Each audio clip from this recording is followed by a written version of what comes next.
আসসালামু আলাইকুম, welcome back to my channel. কাছে কিংবা দূরে, দেশ এবং দেশের বাইরে যে যেখান থেকে বসে আমার আজকের ভিডিওটা দেখছেন, আশা করছি আল্লাহর রহমতে অনেক ভালো আছেন। আমিও আছি আলহামদুলিল্লাহ, আল্লাহর অশেষ রহমতে অনেক বেশি ভালো আছি। আমি টুম্পা আছি আপনাদের সাথে।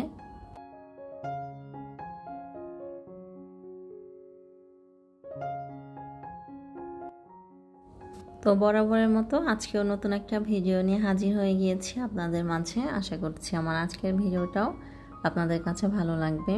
আর আমার ভিডিওটা যদি আপনাদের কাছে ভালো লাগে অবশ্যই একটা লাইক দিয়ে দিবেন। তো এখানে হচ্ছে আমার বেডশিটটা ময়লা হয়ে গিয়েছে, তো আমি বেডশিটটা তুলে নিলাম। এখন হচ্ছে আমি নতুন একটা বেডশিট বিছাবো। এটা আমি নতুন কিনেছি। আমি জানি না কেন আমার আর কি কাপড় চোপড় কেনার প্রতি এত আগ্রহ।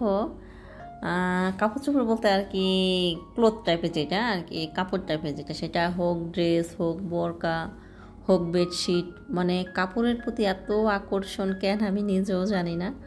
আমার বড় দুলাভাই সবসময় বলে যে তোমার আর তোমার বড় বোনের হচ্ছে তেনার প্রতি টান বেশি। বাংলায় একটা কথা আছে, মাটি কিনলে খাঁটি, সোনা কিনলে আধা, আর যারা হচ্ছে কাপড় চোপড় কিনে তারা হচ্ছে গাধা। তা আমি মূলত গাধাই। আমার মানে তেনার প্রতি, কাপড়ের প্রতি এত টান, বিশ্বাস করবেন না। আমার শুধু মন চায় আমি ডেলি নতুন বেডশিট বিছাই, কিংবা নতুন বোরকা বানাই, নতুন কাপড় কিনি। এই টাইপের জিনিসগুলো কিনতে খুব ভালো লাগে।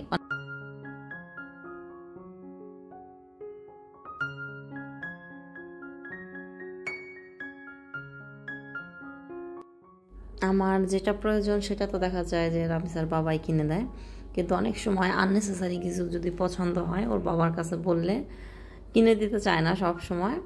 তো দেখা যায় নিজের ব্যাগে যতক্ষণ টাকা থাকে কিনতেই থাকি। এর জন্য হচ্ছে আমার কাছে একদমই টাকা জমে না। অনেকের আছে না যে টাকা পয়সা জমানোর খুব নেশা, যে 50 টাকা হলে কতক্ষণ 100 টাকা হবে, 100 টাকা হলে কতক্ষণ 150 টাকা হবে। কিন্তু আমার আর কি জমানোর নেশা নাই। আমার শুধু আমার ড্রেস কিনতে হবে, আমার বেডশিট কিনতে হবে, আমার এটা কিনতে হবে, আমার ওটা কিনতে হবে, এমন নেশা আমার। মাঝে মাঝে চিন্তা করি যে না, নিজের এই নেশাটা চেঞ্জ করবো। আবার চিন্তা করি যে দুনিয়াতে বাঁচবো কতদিন, মনের শখ পূরণ করি।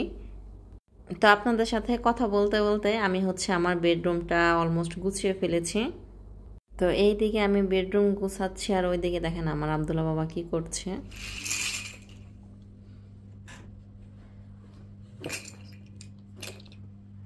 বাবা এগুলো নষ্ট করতেছো কেন? হ্যাঁ, কেন ময়লা ওঠাবো না? এগুলো নষ্ট করছো কেন?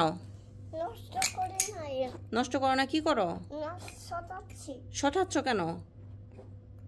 এই যে মামা ঘর ক্লিন করছে। তুমি এটা কি করলাম? মাত্র সব করলাম, সব ময়লা উঠালাম। মামে এগুলো সব করো, সব গুছি করো, উঠি করো, সব উঠাও, সব উঠাও। তোমার বাস্কেট উঠাও, এদিক তাকাও, মামির দিকে তাকাও। এই যে ছেলে, সব উঠাও। সব ঘোরাবা? তুমি না গুড বয় বাবা, তুমি না নষ্ট করো না, উঠাও, সব উঠাও। আল্লাহ, মোটামুটি পুরা ঘর ক্লিন করছি, আপাতত ক্লিন। শুধুমাত্র আমার বাবার এই জায়গাটা ছাড়া। দেখেন কি করছে। তুলে ফেলো মা, তুলে ফেলো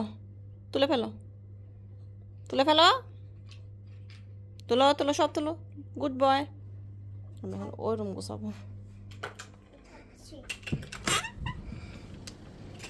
এই রুম অলমোস্ট গোছানোই, কিন্তু এখানে আর কিছু থাক না থাক, আমার তাসিনের বই খাতা থাকবে। ও সারা ঘর ভরা বই খাতা রেখে দেব। হ্যাঁ, তুমি পড়ছো ওদিকে, আর বই খাতা ছড়াইছি রাখছো ওদিকে।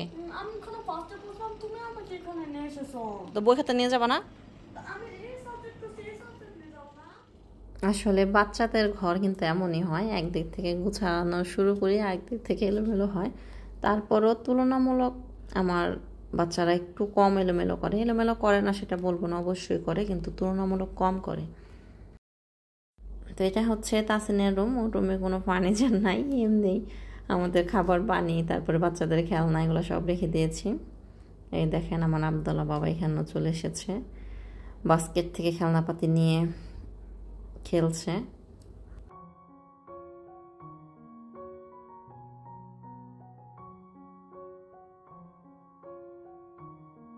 তো ঘড়ির কাঁটা এখন মোটামুটি 9টা 18-20-এর মতো বাজে। তো আমরা হচ্ছে রাতের খাবার কেনার জন্য আসছি। তোর বাবা হচ্ছে রাতের খাবার কিনে নিয়ে আসলো, আমরা গাড়িতেই ছিলাম। তোর বাবা এই যে খাবার কিনে নিয়ে আসলো। তো এখন হচ্ছে এই খাবার দাবার নিয়ে হচ্ছে আমরা এসে যাব, একটা পার্কে যাব, পার্কে বসে খাবো।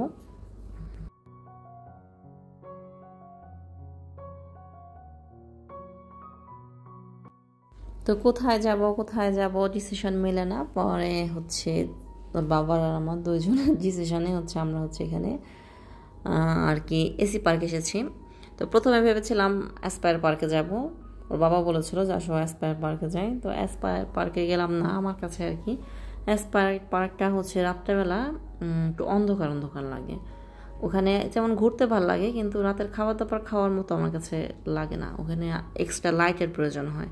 তো এর জন্য গেলাম না অ্যাসপায়ার পার্কে। আর যেহেতু বাইরে প্রচুর গরম, তো সবচেয়ে ভালো মনে হয় এসি পার্ক, আমার জন্য মনে হয় যে গরমের কোনো টেনশন থাকে না। তারপরে এসি পার্কে মোটামুটি না বসার ব্যবস্থাও ভালো, লাইটিংয়ের সিস্টেমটাও ভালো, আর সবচেয়ে ভালো বড় কথা হচ্ছে ঠান্ডা, গরমের দিনে ঠান্ডার ব্যবস্থা।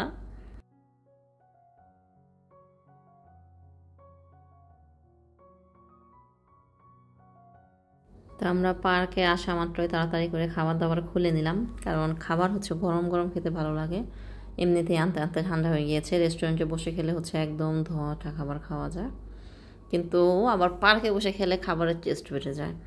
ওর বাবা হচ্ছে পার্কে বসে অত খেতে পছন্দ করে না, ওর বাবা বলে সবসময় আমার বাসায় বসে খেতে ভালো লাগে, আমার কাছে আবার পার্কে বসে খেতে খুব ভালো লাগে। যখনই আমরা পার্কে আসি এক এক সময় দেখা যায় খাবার নিয়ে আসি, আবার এক এক সময় দেখা যায় খাবার আনি না, এমনি ঘুরতে আসি। তো যখন খাবার না আনি তখন দেখা যায় আশেপাশে সবাই খায়, আমরা খাই না, কেমন জানি না, ভাল লাগে না। আমার কাছে পার্কে যখনই আসি টুকটাক কিছু খেতে ভাল লাগে, নাস্তা পানি বলেন, খাবার কিংবা ভারী মিল বলেন, কিছু না খেলে পার্কে ভালো লাগে না। তো আমার আব্দুল্লাহ বাবাটা হচ্ছে পার্কে আসলে এত খুশি হয়, বাচ্চাদের জন্য মেনলি পার্কে আসে, আমরা হচ্ছে প্রচুর পার্কে আসি, বাচ্চারা খুব একটা আনন্দ করতে পারে পার্কে আসলে। তো আপনারা এতক্ষণ যারা কষ্ট করে আমার ভিডিওটা দেখেছেন সবাইকে অসংখ্য ধন্যবাদ। আজকে মতো আল্লাহ হাফেজ।